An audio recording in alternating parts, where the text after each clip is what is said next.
हाँ आज्ञा, ये घटना घटी ब्रह्मपुर निजक डाक्तर कही ठक नौथुआ हजार हजार टंका साहाय्य ना लोक देउथिले मिथ्या प्रतिश्रुति तेबे लोक चकमा देउथुआ नकली डाक्तर जनक नाबालक बोली संदेह करुछु पुलिस।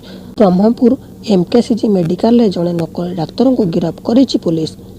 आज संपुक्त व्यक्ति को गिरफ्त कराई कोर्ट चालाना कराई सूचना देइछन्ति ब्रह्मपुर एसपी।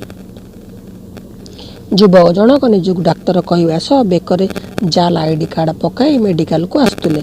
चिकित्सा आसुवा रोगी को विभिन्न प्रलोभन देखाई साहाय्य करने आଳରେ लुटि नेउथिले हजार हजार टंका।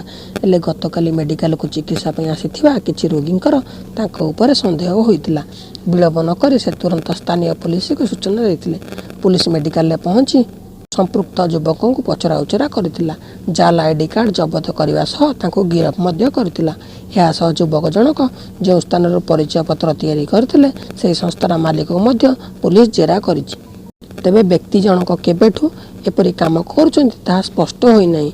पुलिस घटनार तदंत जारी रखिछि। धन्यवाद। आगु एभलिया वीडियो देखिया को हेले चैनल टी लाइक करंतु, सब्सक्राइब करंतु।